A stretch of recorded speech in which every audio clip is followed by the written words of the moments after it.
So back in the summer, I went to Paris. I have a French girlfriend, so occasionally we visit the capital of France. And while she was out and about doing her business meetings, I was like, I'm going to check out the local specialty coffee scene. So I hopped on my bike, whizzed down the cobblestone lanes, swerved out of the way of a speeding ambulance, and parked up my bike outside a well-known specialty cafe. I walk in, barista asks me, what would you like? And I say, I don't know, what's good? And he suggests a filter coffee with beans from Colombia. But this is an experimental coffee where the producer had put passion fruit, like literal passion fruit juice, into the vat during the fermentation process. And I was like, sure, give me a cup of that. And when I put this cup to my lips, I have this explosion of flavor in my mouth. My tongue tingles with passion fruit. I feel passion fruit juice against my cheeks. I might as well have been biting into a passion fruit. I swallow. The intensity of those flavors in my mouth subsides. And then I realize something. Although it tasted like I had a passion fruit in my mouth, it's actually not where I was perceiving passion fruit. My brain was playing a trick on me.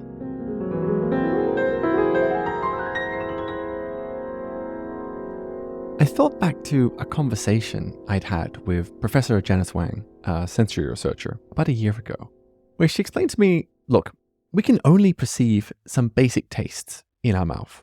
Sweet, sour, salty, bitter, umami. But the vast majority of the richness of our flavor experience come from aromas. And for example, that note of passion fruit I tasted. Passion fruit is not a taste, it's an aroma. And aromas are perceived in an entirely separate compartment of my face. Behind your eyes is a compartment of your face called the nasal cavity, quite large actually, big enough to hold a sliced up plum. And there, lining the top of it, is our olfactory epithelium, basically where our aroma receptors are. That there, my olfactory epithelium, that's where I was sensing the passion fruit.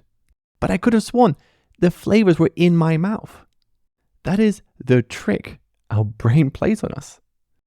Because you're sensing coffee on your tongue, tasting it, your brain's like, well, I'm going to trick you into thinking that's also where you're tasting the aroma, which is not the case.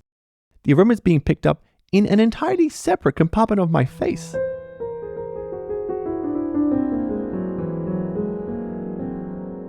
This is one of the many surprising and fascinating things I discovered when I began exploring how our sense of smell and taste actually works. And that's what I'm going to present to you in this episode. I've been speaking with some of the world's best tasting professionals and leading taste and smell scientists. I'm going to take you through how your sense of smell and taste works and use these insights to help you be a better coffee taster. And becoming a better taster helps you enjoy coffee more. We're better able to appreciate things like processing, coffee varieties, regions, roasting styles, brewing styles. When we taste those subtleties, our coffee experiences become so much more interesting, fun. And in the next episode, I'm going to explore a more metaphysical question. Like, when you and we drink the same exact coffee, how is your experience of the coffee flavors different from my experience of those flavors? And this episode is sponsored by Marco Beverage Systems. Marco creates coffee making equipment for cafes. And in this and the next episode, I use Marco's SP9 coffee brewer to brew the same coffee very consistently. Because I've been doing my own sensory experiments to showcase how, when it comes to our sense of taste and smell, it is really weird, surprising, and really, really fun.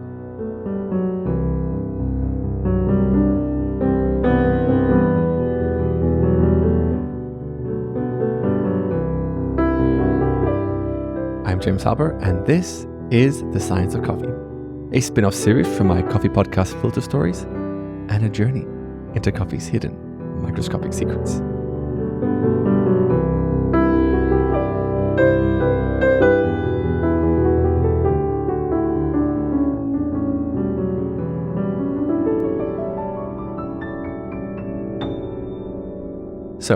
To start off, I want to show you how our tongue perceives flavors, how our sense of taste works. And to do that, I want to present to you a mystery that none of us have the answer to yet. And this mystery is fundamental to people like you and me, people who like specialty coffee, because the mystery is sweetness. Sweetness is so important to specialty coffee. It's in coffee competition scoring criteria. From cafes to roasteries to importers to farmers, sweetness is a key criteria for determining how good a coffee is. And when we drink some of the most prized specialty coffee beans, filter, black, no sugar, no milk, they are by themselves very, very sweet. But here's the weird thing. That sweetness isn't coming from sugar. Now, in black filter coffee, naturally, there is a tiny, tiny little bit amount of sugar. Tiny. But it is so small. If I gave you a glass of water with just a fraction of sugar in it, it would not taste sweet to you. You wouldn't tell the difference between that and regular water. So this is the mystery. There is something in delicious specialty coffee that makes it taste really sweet to us that isn't sugar. Now, like with any good mystery, we have a theory. A theory that I wanted to try out for myself. So back in June 2023, I attended the World of Coffee. It's a trade show organized by the Specialty Coffee Association. And it took place in this huge convention center right next door to Athens Airport in Greece. On a really, really hot, cloudless morning, I walked into the crisp, cold air of the convention center, strolled past security, down a couple of halls, and onto the trade floor. And I found the stand for Marco Beverage Systems. Marco manufactures professional brewing equipment for cafes. Check. Testing. And on the stand, I met a lovely guy called Rene, their EU sales manager. So tell me, who are you? I'm a coffee geek. Hi, Paul. Smiling from behind.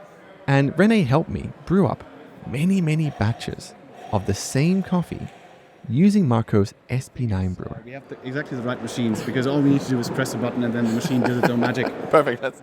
So we had all these flasks of coffee, all brewed the same, and I took out of my pocket a bit of white powder and a little flask, like a vial with a pipette.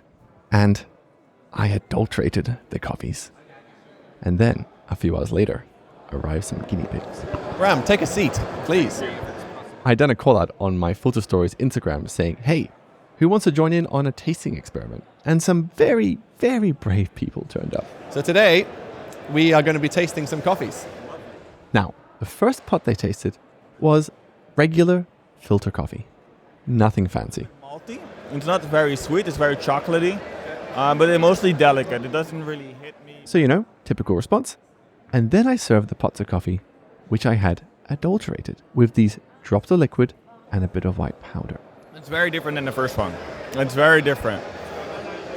There's a lot of sweetness. It tastes like powdered sugar. But no, I hadn't added sugars. I added artificial sweeteners. Or like some artificial additives. Yeah, I could sense something was not like Right. normal there. Okay. So it is possible to make a coffee sweet without adding sugar. But how does that work?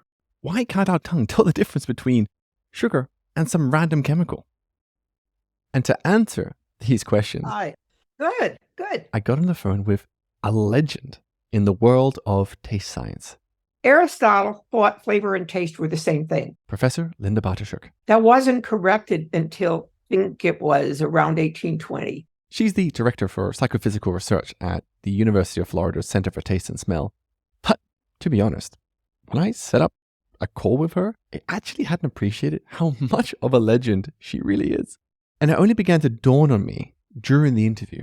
I published on that years ago. It actually was known in the 19th century. Because, for example, she dropped a hint as to how long she's been a scientist. And Lord Adrian was the teacher of Carl Faufman, who was my teacher. Her professor was taught by a guy called Lord Adrian?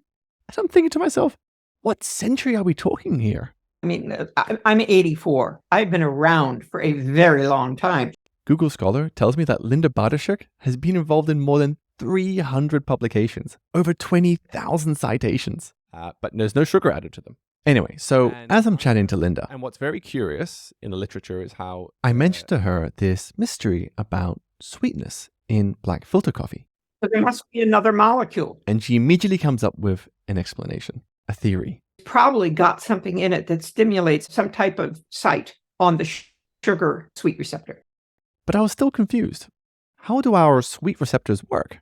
Where even are they in our mouths? Linda then grabbed my hand, figuratively speaking, and pulled me down deep inside our tongues and explained how it all works. First of all, you don't see taste buds on the tongue. What you see when you look at the tongue are those bumps. All right, first things first. Get out your phone, turn on the selfie camera, stick out your tongue, and take a good long look. And if you're on the train and everyone's looking at you weird, just tell them, look, I'm hearing a guy's voice in my head and I'm following his orders. They'll understand. Now, as you zoom in on your tongue, you'll probably notice quite a few bumps across it. Those are papilla. Let's shrink ourselves down microscopically and dive in. And we're aiming towards the tip of your tongue. As we get very close to the tip of your tongue, we see a field of giant mushrooms. If you take a fungiform papilla, they're shaped like little button mushrooms. If you enlarge one, it's got a stalk coming up out of the tongue and this sort of rounded. We keep falling and aim for the space in between the mushrooms. We squeeze ourselves in the gap in between the tops of these two giant mushrooms, two fungiform papilla. We keep rushing down. It's getting darker and darker. And then splash! We're in a lake of saliva. We turn on our headlamps and then swim underwater. And there we see a channel that goes even further down. We swim down these channels and we find ourselves in an underwater cave. And there, swaying in this dark sea of saliva, we find sweet taste receptors. We have what looks like, string sewed into the floor a couple of times. It crosses the membrane. It goes down and out, 7 times. And then branching off, swaying in the saliva, are what look like 2 scrunched up metal scouring pads connected together. What it is 2 special proteins. They sit together on the membrane and they twist together. Now, looking around this undersea cave, we see these weirdly shaped sugar molecules floating around us. Sucrose, fructose, and glucose, which are the 3 sugars we need biologically. And as they float past, they get ensnared in this twisty-turny, messy scouring pad. That stimulates a sweet receptor. Which then tells us, hey, this thing's sweet. So that's how our receptors work with sugar. But here's the thing. Sugar molecules are actually quite big, weirdly shaped things. And those scouring pads floating in the sea of saliva are pretty big themselves and have a lot of twists and turns in them. Which is where other molecules, which are not sugar, can come along and get stuck in them too.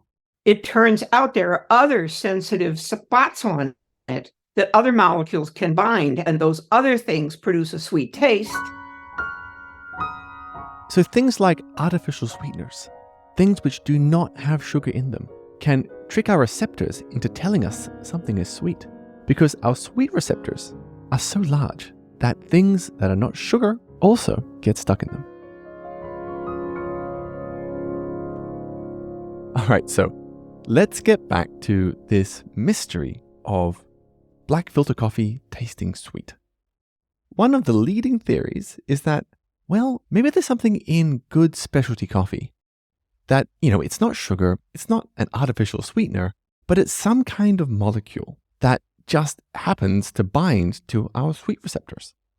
And Peter Giuliano, the chief research officer at the Coffee Science Foundation, he told me a scientist is looking into this right now. Dr. Nancy Cordova is doing some research at Ohio State University, supported by the Coffee Science Foundation.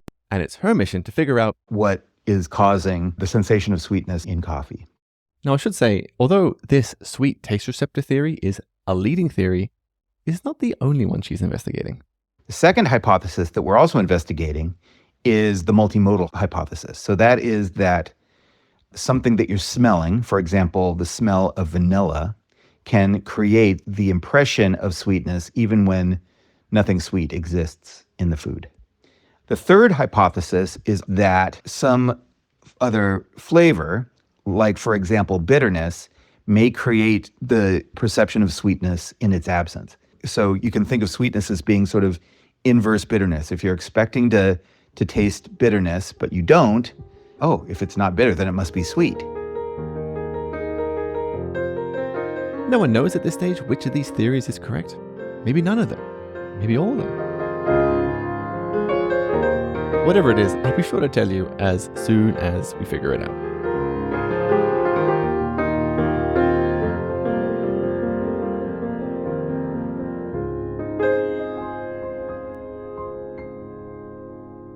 So, I've just taken you on a deep dive into how our sweet receptors work in our tongues.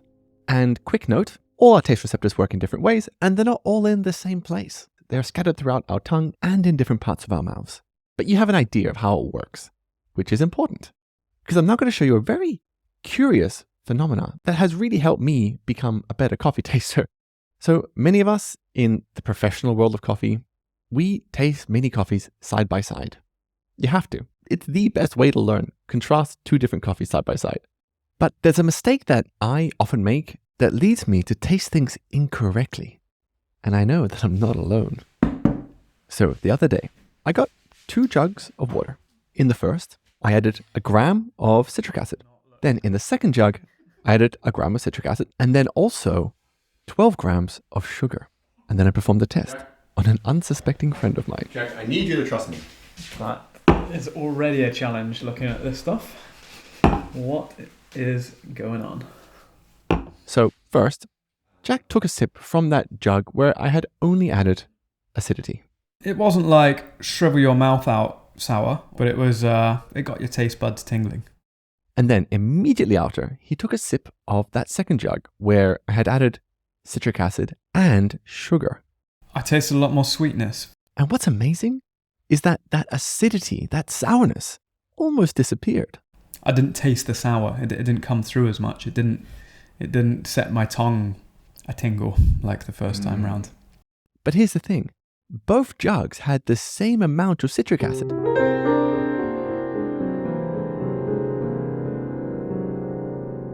And then I asked them to repeat that tasting with one change. Taste those 2 mixtures again. So the first, which has acid, and the second, which has acid plus sugar. But this time, take a sip of plain tap water in between. And when he rinsed his mouth out, the acidity didn't disappear. Equally as acidic. Jack was now tasting this correctly. Because the truth is, they are both equally as acidic. They both had 1 gram of citric acid in them. So why is it that when you're doing back-to-back coffee tastings, if you don't rinse out your mouth with water in between sips, you might miss out on a coffee's acidity? And there are 2 theories as to why that could be. The first theory is about our receptors, and the second has to do with our brain. So, theory number 1, taste receptors. Let's think back to those deep, dark underwater caves in our tongues, where our taste receptors are. So, in that first round of tasting, Jack took a sip of that acidic water, and all those acids went down into the chasms of his tongue and filled up his sour receptors. And then, when he took a sip of the sweet-sour mixture, those sour receptors were still blocked up. And so he mostly just tasted sweet. And of course, when he drinks some water in between the tastings, that citric acid is washed off his receptors, and they're now available again to pick up new acid in the water. So that's one theory. Now, the second theory has to do with our brains and the fact that your brain prioritizes things when they change. So, when you sip that acidic water in that first jug, your brain's like, wow, that is so sour. Your brain is now in sour mode. And then when you taste that sweet-sour mixture, your brain's like, I don't need to tell you that this solution is sour because you just tasted sour. What difference does it make? But look, here is some sweetness. This is new. Now, these are the theories, but this is absolutely a real effect. And it works across many different flavors: sweetness, bitterness, sourness, saltiness, even aromas. And I recognize that this can massively impact my experience of different coffees when I'm doing back-to-back tastings. And now what I do is always take a sip of water in between sips of coffee. It resets my brain, my receptors, whatever it is, it works. I'm now able to fully perceive the flavors in each coffee. And if I really wanted to, which I don't, but I could take this even further and do what they do in controlled food science experiments at universities, where they ask taste participants to wait sometimes for 4 minutes between sips of coffee. Like I said, coffee's getting cold, and I got podcast to make.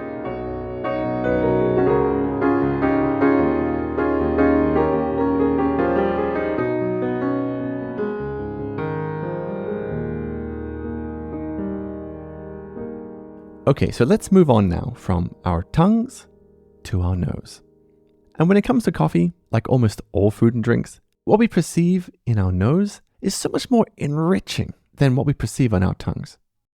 Don't believe me? All right, look, get a cup of coffee, like I have right here. Pinch your nose, and then sip your coffee. What are you getting? I mean, for me, I'm getting a bit of warmth on my tongue, a slight bitterness. Oh, but when I open my nose, whew, I'm getting notes of fruit, nuts, chocolate. Okay, and now here's another one of those really surprising, magical things I discovered about our sense of smell. Humidity can change how well you smell. And I learned this speaking with Mandy Naglich. I am a food and beverage journalist and the author of How to Taste. Mandy's book, How to Taste, I really enjoyed it. It explains how our sense of taste and smell works, but also how to taste and appreciate food and drinks better. Now, Mandy herself, she is a professional taster and has many certificates under her belt, Including my Advanced Cicerone, a certified taster certification from Maraxa, and my WSET in spirits, along with many others. So, let's get back to humidity. Mandy told me a story about a time she went to Chicago to do a tasting exam. I flew to Chicago. You're staying in a very dry hotel room. And I just could not understand why I felt like, I had done all of this training. I knew all my compounds and style aromas very well. And I was training in the hotel room before I took the exam the night before. And I was like, why can't I smell anything? And I really, looking back, I think you get out of a very dry plane, you come to a very dry hotel room, and it's just, you're losing all of that moisture. How does moisture in the air affect our ability to smell? And I got my answer when I hopped on the phone with Joel Mainland. I'm a member at Monell Chemical Senses Center. So that's a nonprofit where everybody here is studying taste and smell. And at the center, they do really cool things like using machine learning to understand smells better. So we work with some people at Google to do this. They had built a model that looks at molecular structure and predicts what it smells like. Who better then to explain how our sense of smell actually works and why it works better in moist, humid environments? Let's start with the basics. What is a smell? Imagine you're walking down the road. It's a hot day, sun beating down, and you see a rotting banana happily decomposing on the hot pavement. Now that banana is made up of many, many different things. Carbohydrates, proteins, vitamins, potassium. But for something to be a smell, that compound, it has to get off the banana.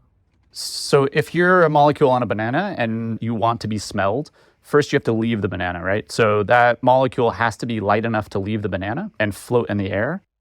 So this little aromatic banana compound, it's light enough to be swept up in the air. As we breathe in, it's hoovered up through our nostrils and lands in a film of thick, gooey mucus at the top of our nasal cavity. That separate compartment of your face that's behind your eyes, above your mouth, where we actually smell things. And to get to the receptors, you have to get into that mucus. That aroma molecule dissolves into the mucus, and then it jiggles around, Joel's words, not mine, until it hits one of our smell receptors lining the top of the nasal cavity. Once they bind to that receptor, they activate that receptor, and that sends signals on to the rest of the brain that you interpret as smells. So the point is, to be able to smell better, you need to have a Thick, healthy, delicious layer of mucus. And the problem when it's all dried out, there's just less of a glide path. It's harder for an aroma molecule to jiggle its way up to your aroma receptors. And speaking with Nancy, it was really quite shocking to me how easy it is to dry out your mucus and compromise your ability to smell. For example, You always see in like stock photos, it looks like people are taking these big, deep inhales of whatever they're smelling. It's usually wine in stock photos, but that's just not how you want to do it, because if you dry out that nasal cavity and lose that layer of mucus, it's going to be really hard for you to sense a lot of different odorant compounds and differentiate them. so next time you're smelling a cup of coffee, don't do this over and over again. I mean, it's funny. I can literally feel the cooling, drying effect up there in my nasal cavity every time I do that. No, don't do that. Instead, just take shorter sniffs. Another thing you can do is avoid environments which are just very dry. Mandy is so concerned about it, she has invested in a pocket solution. Yeah, I have this little travel humidifier now that like fits in a cup holder in a car. And the final tip she offered me is just good advice generally. Hydration is the best thing you can do. So when you wake up in the morning, if you chug something like this size. It's like a liter of water. Yeah, it's exactly a liter.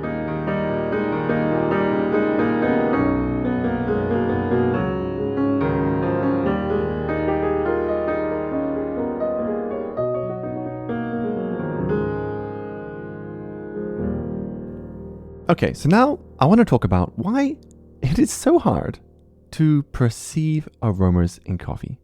Even today, I've been in specialty coffee now for, a decade or more? I don't know how many coffees I've tasted in my life. And I sometimes struggle to be like, what's this aroma? Is it fruity? What kind of fruit? Not sure. Identifying aromas in coffee, it's hard. And I want to show you why it's so hard by deconstructing how we even identify an aroma in the first place. So let's say you have a cup of coffee in front of you. A cloud of aromas wafts up from the cup. So many different types of aromas. You'll find hundreds of different molecules in there at various concentrations. Now, interestingly, there is one specific aroma that tells us, yep, this is coffee. A molecule called furfuromercaptan. It's a sulfury molecule. It smells really bad at high concentrations, but if you get it down to very low concentrations, you'll sort of smell it and think that's a bad coffee, right? But there's so much more to coffee than that one note, There's a hint of blueberry, a hint of jasmine, a hint of chocolate. Why is it so difficult to describe those subtleties? Okay, so what happens is you smell a coffee. This cloud of different aroma molecules at different concentrations, they rush into your nasal cavity, get into the mucus at the top of this chamber behind our eyes, and then activate a mind-boggling number of receptors. Millions of receptors. And a huge array of receptors. Around 350 types of receptors. And then somehow we have to make sense of these complex signals. And this is particularly tricky in coffee, because imagine, let's say, the aroma of mango. If we were biting into a mango right now, the aromas would waft up, and let's just say it hits 3 different receptors. Receptors 1, 2, and 3. Those receptors say, okay, yep, these all are activated, and this therefore means it's a mango. But in coffee, we're not getting that full, clear mango note. Only receptors 1 and 2 are being activated, maybe. That third one isn't. And then it's up to our brains to be like, what is, it's kind of like something I know, but not quite.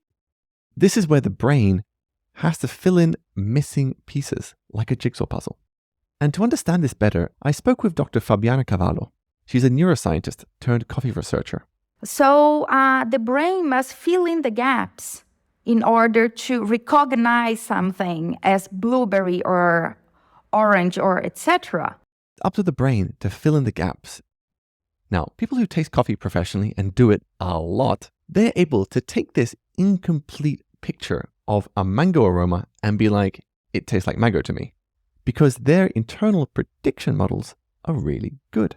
We perceive things in the world by means of our, what we call internal models in neuroscience. So I have internal statistical models of how things are in the world. Like I've seen several coffee cups. And then I have this abstract internal model about what is a coffee cup.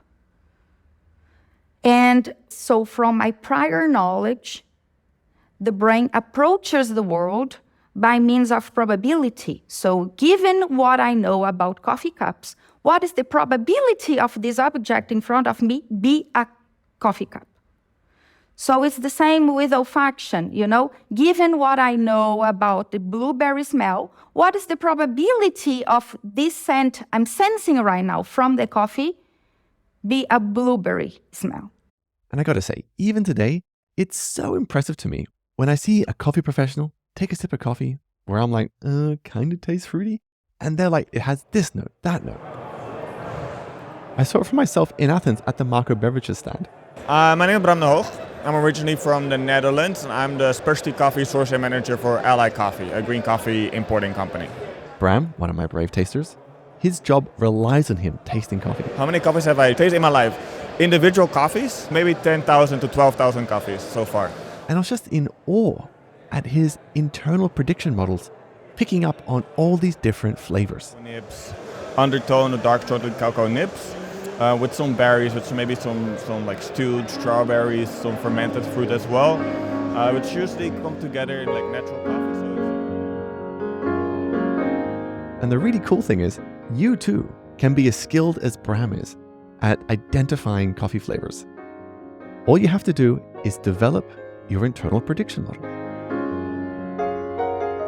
And coming right up, tasting professional Mandy Naglich gave me 3 tips that have got me practicing more, developing my internal prediction models, which I want to share with you, so that we can be as good as Bram is at identifying coffee flavors without having to drink 12,000 coffees.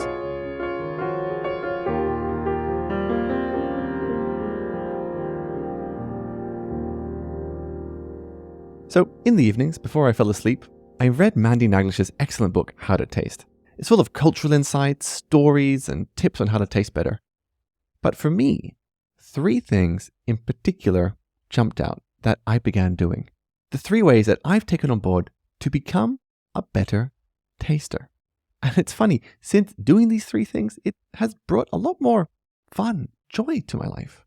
Now listen, I wasn't in a bad place or anything, but when you really begin to concentrate on the flavor and aroma of everything around us, of the foods that we eat, the places we visit, it adds this deeper dimension to my life. It's kind of like when you stop listening to your favorite song on your phone's speakers and you put on some really good headphones instead.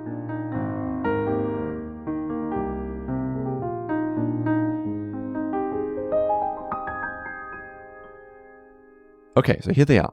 Tip number 1. When you take a sip of coffee, breathe out. So, there are 2 pathways that, an aroma can get to your aroma receptors. One is through your nostrils when you take a sniff. Technically, that's called orthonasal olfaction. But the second way is when you take a sip and you breathe out. And so those aromas go from the back of your throat up into your nasal cavity and into the mucus that way. This is technically called retronasal olfaction. And the aromas you pick up on as you breathe out, they can be really intense and surprising. When you're listening to the scales on a piano, right? Someone's playing the same scale up over and over and over again. It sounds exactly the same. You can think of those as your olfactory receptors, right? Every time you orthonasally sniff something up your nose, you're getting that exact same scale. The olfactory receptors are being played like notes on a keyboard. So if you go out of your way to focus on smelling from the back of your nose, it's almost like playing that same piano scale backward, right? It's all the same notes, but it just has a different feeling when you're playing down your scales instead of up. And you kind of can think of playing those olfactory receptors backward. You might pick up something new just because of the way it's like a little different playing that backward. So, tip number 1, when you take a sip of coffee, breathe out. Okay, tasting tip number 2. Sit and synthesize. So as far as becoming a better taster, so much of it is about just focus. You're tasting all the time, whether you realize it or not, but focusing on it is what allows you to turn it from just an experience into a skill. When you take a sip of coffee, just sit there and reflect on it, like a little meditation. And to take it a little bit further, aromas can be hard to memorize, especially aromas in coffee, which are not crystal clear. So one way to remember these flavors that you're meditating on is to also focus on how you're feeling, your emotions. Those signals from our nose are going to that front part of our brain where our memory is held, especially our long-term memory, and a lot of our emotions are formed. So let's say, for example, you're with a good friend, you're in a cafe, you are feeling relaxed, happy, and then you're served this very floral cup where the beans are from Jimma, Ethiopia. So, taste it, sit and synthesize. What's around me? What's in this glass? And connect your relaxed, happy feelings to, those unique floral flavors in the cup. What you have now done is created a reference point, an index card. You have this joyful emotion, you have this delicious coffee. You're kind of cementing this memory all together with your emotion of joy and the memory of this coffee, and just kind of creating that sensory memory that you can then use almost like a library, right? And so later on, when you have to think about, what is a floral coffee? Well, you think back to that memory with your friend in the cafe, that emotion you felt, and whoosh, there's the smell. So that's tip number 2. Sit and synthesize and connect to how you're feeling. And now, the third and final tip. Expose yourself to as many different flavors as possible. Now, one way you could do it is to splash out on a $250 aroma kit, where you have like all these little aromas and little vials and you test yourself. And yeah, that's a pricey way to do it. Or you could just live your normal life, but just do it a little bit differently. Next time you're in the kitchen cooking up a meal, taste all those individual ingredients by themselves. So I think tasting individual ingredients is really important.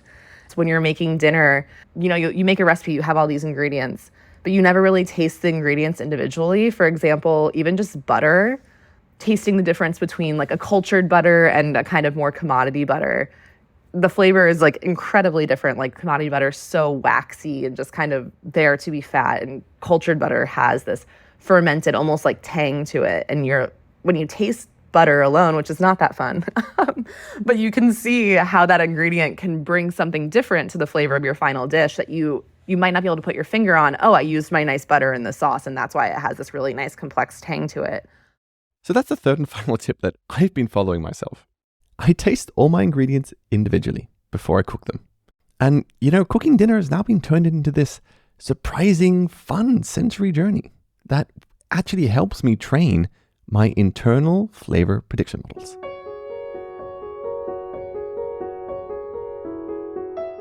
And so now when I pick up a coffee, I'm not like, it smells kind of fruity, I think. I'm more like, I think I'm getting a note of melon here. Perhaps a bit of honey sweetness.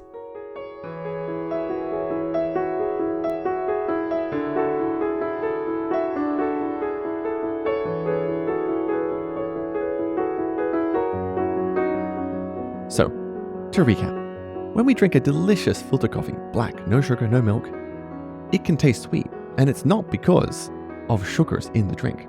It might be because our mouth's sweet receptors are being tricked. And if you want to be a better coffee taster, rinse your mouth out with water between coffee tastings. Try to keep your mucus moist. And because coffee's aromas are incomplete puzzle pieces, you can train yourself to have better flavor prediction models. After you've taken a sip of coffee, breathe out. Then, sit and reflect on those flavors. Build a memory around it and connect to how you're feeling. And as you're preparing dinner, taste your ingredients before you cook them. Taste fruit while you're preparing a fruit salad. We are exposed to so much diversity of flavors and aromas. Take every opportunity to focus on them. So, this flavor journey got me thinking about a pretty metaphysical question. When I taste a coffee and I get certain flavor notes, is what I'm tasting the same as what you're tasting? Do we live in the same flavor reality? And I began to wonder this because I gave the same coffee to different people at the Marco Beverages stand in Athens. And as they described to me what it tastes like, all their descriptions were so different. Sweet. This is quite chemically.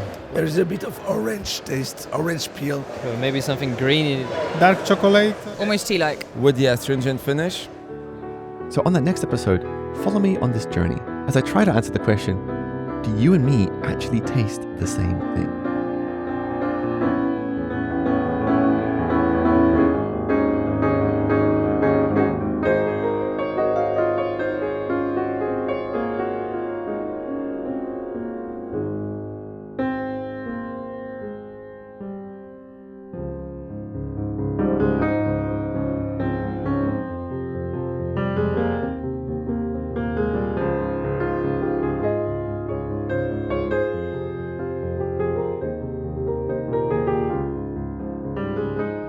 Thanks so much for listening to the second series of The Science of Coffee.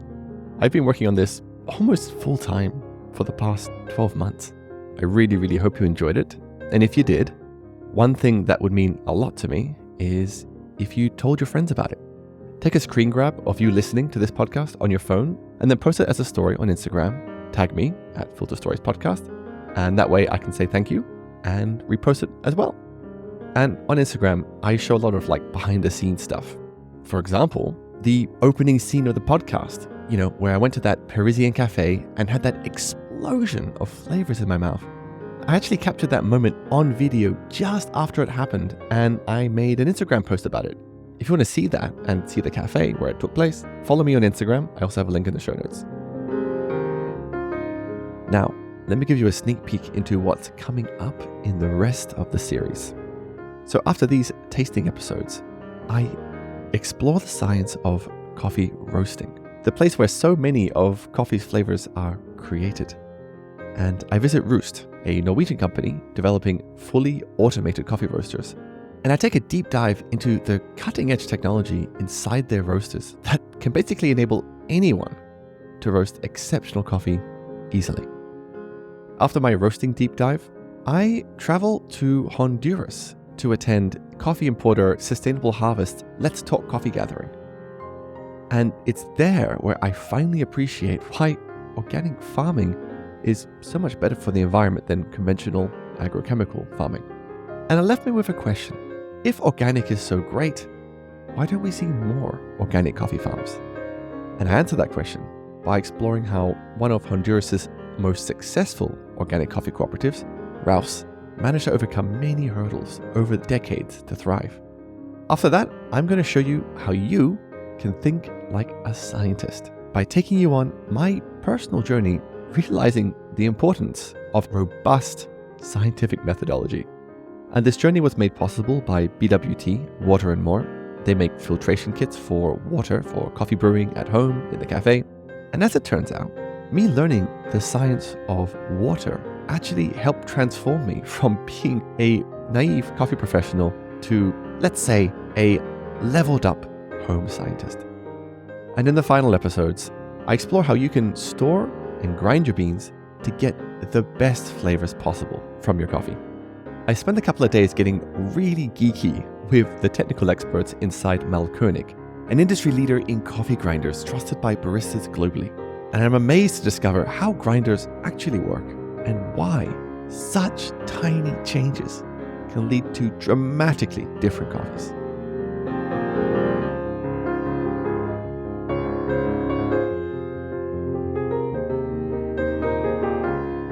The Science of Coffee was produced by me, James Harper. I also write and play the piano music. And I want to give special thanks to my very brave taste testers, Bram de Hoog, Callum Gilmore, Carolina Pirola, Emmanuel Diaz, Jeff Dow, Manos Athanatos, Miroslav Orchenash, and Abby Manning. Thanks for listening, and I'll speak to you next time.